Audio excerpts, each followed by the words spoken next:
بسم اللہ الرحمن الرحیم۔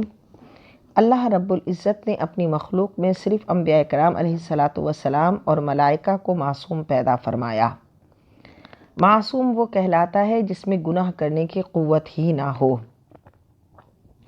انبیاء چونکہ امت کے پیشوا، مقتدا اور رہبر و رہنما ہوتے ہیں اور امت کے ہر فرد پر ان کی اطاعت و فرما برداری لازم ہوتی ہے، اگر وہ معصوم نہ ہوتے لوگ ان کی اطاعت میں تردد کرتے اور شک میں مبتلا ہوتے۔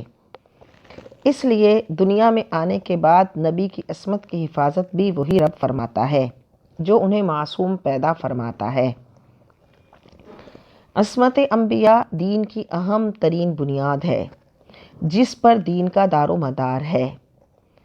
اس میں شک و شبہ دین کو مشکوک بناتا ہے اور قرآن و حدیث کا انکار کرتا ہے، اور بلا شبہ ہمارے آقا و مولا صلی اللہ علیہ وسلم تو سید المعصومین ہیں۔ آپ ایسے دور میں تشریف لائے جب ہر طرف برائیوں اور بدکاریوں کے سوا کچھ نہیں تھا، بس ان کے خالق نے خوب ان کی عصمت کی حفاظت فرمائی۔ اسی لیے قرآن کریم نے دعویٰ کیا کہ ذالک الکتاب لا ریب، اس کتاب میں شک و شبہ کی گنجائش نہیں کہ صاحب قرآن معصوم ہیں۔ انہوں نے قرآن کو اسی طرح پیش کیا جس طرح ان پر نازل ہوا، اور ان کے اس کے احکام کو اسی طرح بیان فرمایا جس طرح رضائے باری تعالیٰ تھی۔ نبی کریم صلی اللہ علیہ وسلم کا ارشاد ہے، جب میں کسی ایسے کام کا ارادہ کرتا جو میرے شایان شان نہ ہوتا تو اللہ تعالیٰ اس سے میری حفاظت فرما لیتا۔ حضرت علی رضی اللہ تعالیٰ عنہ فرماتے ہیں کہ میں نے حضور علیہ الصلاۃ والسلام سے سنا کہ ایک مرتبہ زمانہ جاہلیت میں اہل مکہ کی جب بکریاں میں چراتا تھا تو ایک جگہ رات بسر کرنے کا ارادہ کیا۔ وہاں پر قصہ اور کہانیوں کی محفل سرگرم ہو گئی، لیکن جیسے ہی میں اس محفل میں داخل ہوا تو ایسی نیند آئی کہ سورج کی تپش ہی نے مجھے اٹھایا۔ جب میں وہاں اٹھا تو میں نے کسی کو نہ پایا۔ اسی طرح حضرت ام ایمن فرماتی ہیں کہ مکہ میں مقام بوانا میں ایک بت نصب تھا، اہل مکہ اس کی بہت تعظیم کرتے تھے اور ہر سال اس کی سالانہ پوجا پاٹ کے لیے میلہ لگا کرتا تھا۔ ابو طالب اپنے اہل خانہ کے ساتھ اس محفل میں شریک ہوتے تھے۔ جب وہ حضور علیہ الصلاۃ والسلام کو اپنے ساتھ لے جانے کی کوشش کرتے تو آپ کبھی بھی وہاں تشریف نہیں لے گئے۔ بس واللہ یعصمک من الناس، اور اللہ آپ کو لوگوں کے شر سے بچائے گا۔ یہ دعوی قرآن حق ثابت ہوا۔ اللہ تعالیٰ نے ہمارے آقا و مولا صلی اللہ علیہ وسلم کو اہل مکہ کے بیہودہ اعمال، ہر قسم کی برائیوں اور جسمانی تکالیف اور ایذا رسانی سے محفوظ رکھا۔ بچپن میں یہودیوں کے شر سے، جوانی میں برے ماحول سے، بعثت کے بعد اہل مکہ کے مظالم سے، ہجرت کے بعد یہودیوں کی سازشوں سے، غزوات میں شکست سے، غرض یہ کہ ہر دور میں محافظ حقیقی نے آپ کی حفاظت فرمائی۔ الحمدللہ رب العالمین۔ زمانہ جاہلیت میں عرب کے باشندے قبائلی تعصب کی بنا پر چھوٹی چھوٹی باتوں پر جنگ کیا کرتے تھے اور اپنے قریبی رشتہ داروں کو بھی بے دردی سے قتل کرتے تھے، اور بڑے فخر سے بتاتے تھے کہ اس نے اپنے اتنے ماموں یا چچا کو قتل کر ڈالا۔ ایسی ہی جنگ حضور کے دور شباب میں ہوئی، آپ بھی اس میں شریک ہوئے۔ اس وقت آپ کی عمر 15 یا 18 برس کے درمیان تھی۔ حرب فجار کہا جاتا ہے۔ یہ ان مہینوں میں واقع ہوئی جس میں جنگ کرنا دور جاہلیت میں حرام سمجھا جاتا تھا۔ یہ پہلا موقع تھا کہ ہمارے آقا صلی اللہ علیہ وسلم نے کسی جنگ میں شرکت فرمائی، لیکن آپ نے نہ تو کسی کو قتل کیا اور نہ ہی تلوار چلائی، بس تیروں کو روکتے رہے، اور آپ کی شرکت صرف اپنے چچا کی حمایت اور ان کی دلجوئی کے لیے تھی اور قبیلوں کی باہمی عداوت کے لیے نہ تھی۔ ہمارے آقا و مولا صلی اللہ علیہ وسلم اہل مکہ کی بھلائی کے کاموں میں پوری طرح حصہ لیتے تھے۔ چنانچہ جب حلف الفضول کا معاہدہ ہوا تو آپ علیہ الصلاۃ والسلام بھی اس میں شریک ہوئے۔ نہ صرف یہ کہ شریک ہوئے بلکہ آپ نے ہر کام میں بڑھ چڑھ کر حصہ لیا۔ اس وقت آپ کی عمر مبارک 20 سال تھی اور اہل مکہ آپ پر بے حد اعتماد کرتے تھے۔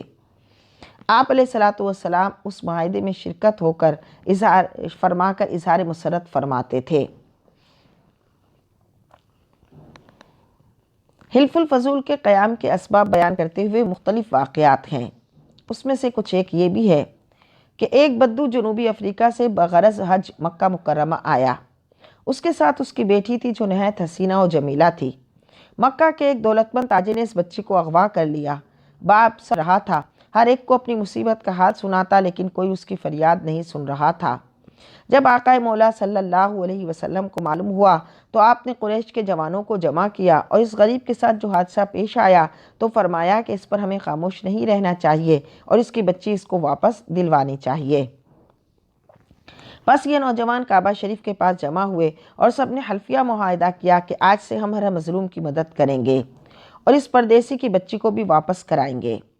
اس حلف یعنی قسم کے وقت حضور موجود تھے۔ حلف کے بعد سب نے آب زمزم سے حجر اسود کو دھویا اور پانی پیا، اور یہ اس بات کی علامت تھی کہ اب یہ اس حلف پر قائم رہیں گے۔ پھر حضور علیہ الصلوۃ والسلام کی قیادت میں یہ نوجوان اس ظالم تاجر کے گھر گئے، اس سے لڑکی کا مطالبہ کیا۔ تاجر نے خوفزدہ ہو کر کہا کہ مجھے صبح تک مہلت دی جائے، میں لڑکی واپس کر دوں گا۔ یہ نوجوان اس بد کردار کی نیت بھاپ گئے۔ سب نے کہا ہرگز مہلت نہیں ملے گی، ابھی بچی کو باپ کے حوالے کرنا ہوگا۔ چنانچہ اس نے بچی کو باپ کے حوالے کر دیا۔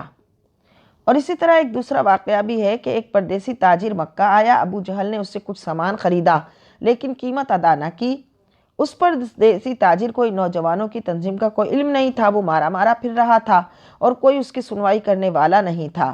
جب حضور کو علم ہوا تو آپ ابو جہل کے پاس تشریف لے گئے اور مطالبہ کیا کہ تاجر کو مطلوبہ رقم فوراً ادا کر دے ورنہ اس کے خلاف کارروائی ہوگی۔ ابو جہل پر ایسا خوف ہوا کہ اس نے رقم فوراً ادا کر دی۔ بہرحال حلف الفضول ایک نہایت اچھا اور اہم معاہدہ تھا جو مدتوں سے رؤسا اور سرداروں کے ظلم میں جکڑے ہوئے لاچار مظلوم لوگوں کے لیے ڈھال بنا، پناہ گاہ بنا۔ اس کے سبب سے ظالم جعفر اپنے کیفر و کردار کو پہنچے۔ اس معاہدے کا اثر یہ ہوا کہ سب اپنے حقوق میں برابر ہوئے اور جو زائر مکہ مکرمہ آتا اس کو بہت سکون ملتا اور وہ بلا خوف و خطر مکہ سے واپس جاتا۔ چند روز میں اس معاہدے کی اتنی شہرت ہو گئی کہ آقا و مولا صلی اللہ علیہ وسلم ایک منصف اور فریاد رس کی حیثیت کے لیے متعارف ہو گئے۔ لوگ اپنی فریادیں لے کر آپ کی خدمت میں حاضر ہوتے، اپنی بھری کہانیاں سناتے، آپ ہر ایک کی داد رسی کرتے، ہر ایک کو اس کا حق دلاتے، ظالموں اور جابروں سے نجات دلاتے۔ آپ ہی کو آپ کے رب کریم نے تمام جہانوں کے لیے رحمت بنا کر مبعوث فرمایا۔ آپ ہی مصیبت زدہ غم زدہ لوگوں کے لیے نجات دہندہ ہیں، یعنی ان کو غموں سے نجات دلانے والے ہیں۔ کیوں رضا مشکل سے ڈریے، مشکل کشا جب ہمارا نبی ہو۔ فریاد امتی جو کرے حال زار میں، ممکن نہیں کہ خیر بشر کو خبر نہ ہو۔ اسی سرکار سے دنیا و دی ملتے ہیں سائل کو، یہ دربار عالی کنز اعمال و امانی ہیں۔